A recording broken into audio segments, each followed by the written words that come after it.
Some called it just a chest. Others believed it was a sacred doorway to something far greater than human comprehension. Not merely a container of stone tablets, but a vessel forged to carry the weight of divine will. The Ark of the Covenant was more than myth, more than artifact. It was a mystery older than memory and deeper than faith. For centuries, it lived in shadows, spoken of in whispers, etched into scriptures, chased through deserts and dreams. Its story, scattered across continents, inspired not only kings and prophets but poets, soldiers, scholars, and skeptics alike. No one could let it go, because no one could quite accept that it was truly gone. The Ark was said to house the 10 Commandments, divine law inscribed by the hand of God. Not interpreted, not imagined, written. Tangible evidence of a relationship between man and something far greater.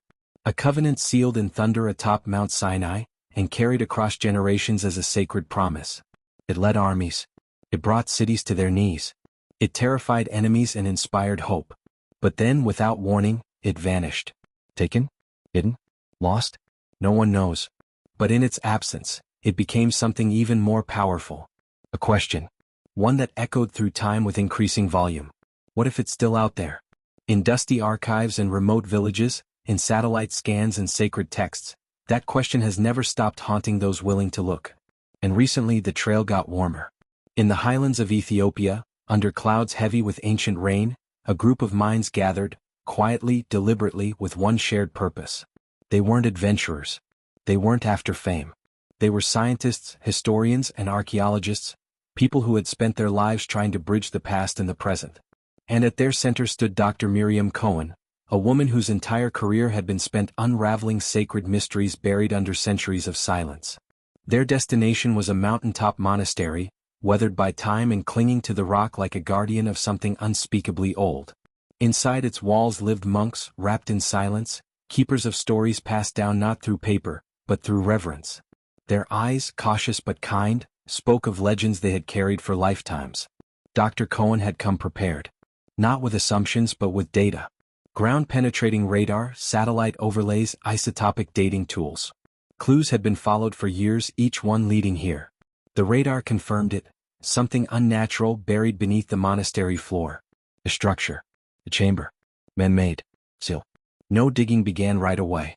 First came days of observation, prayer, careful mapping. The monks allowed the team inside, watching them with a quiet tension. They'd heard the stories too. They'd grown up in the presence of something holy.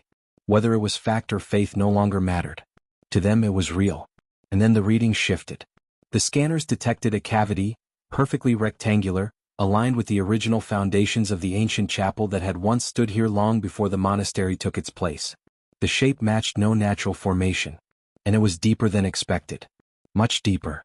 For the first time in years, Dr. Cohen felt breathless. With full care, the team began their descent, removing layers of sediment, brick, and stone with painstaking precision. Brushes, not blades. Sensors, not shovels. This wasn't excavation. It was communion with something sacred. And that's when they saw it. A door. Heavy. Stone. Covered in dust and inscriptions nearly lost to time. Hebrew carvings faded but visible, alongside unfamiliar symbols that defied translation. It was a seal, not just physical but spiritual. The kind of threshold that made everyone stop moving all at once. The room fell into silence. They had reached the place where history held its breath. Dr. Cohen looked at her team. No one spoke. They all knew. This wasn't about artifacts anymore. This was about belief. About generations of stories, countless prayers, and the possibility that they were standing in front of the answer to one of the world's oldest questions. Very slowly they began the process of opening the chamber. The stone groaned under pressure. Dust exploded into the air. The scent was unmistakable, ancient, dry, untouched. As the opening widened, darkness poured out. Not just absence of light but depth. As if the room beyond had not been disturbed by life in 1,000 years. They entered. Lights in hand, breaths held, footsteps hesitant. Inside the air was thick. Time itself seemed slower. The walls were lined with stone, smooth and intentionally carved.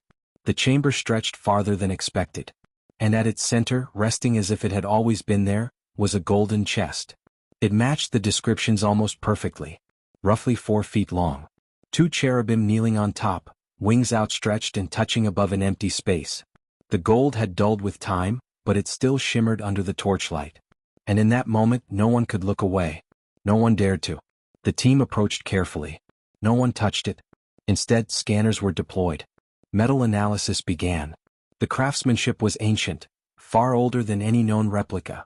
The inscriptions matched those from Exodus. No artistic liberties. No signs of modern forgery. It wasn't proof. But it wasn't dismissible either. Tensions outside the monastery were rising. News had spread, leaked by a source unknown.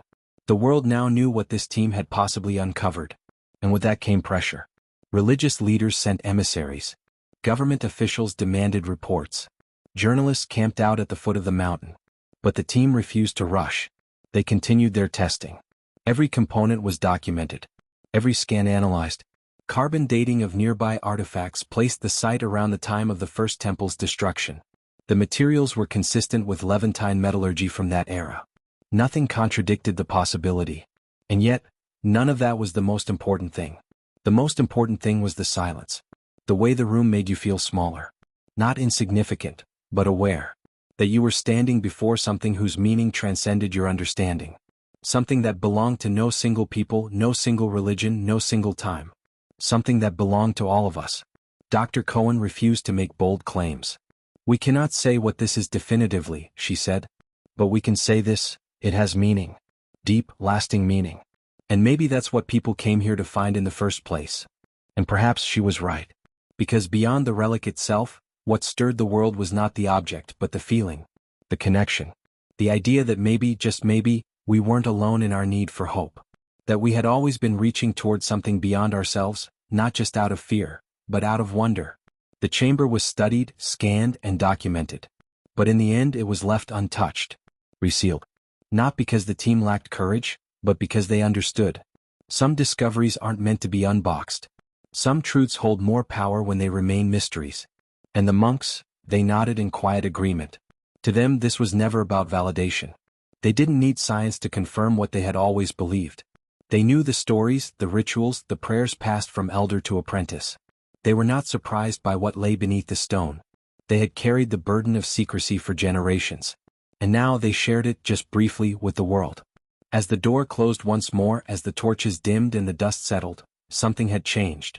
Not just in that monastery, but in us. A moment had occurred. A glimpse into something bigger. Something unexplainable. Something holy.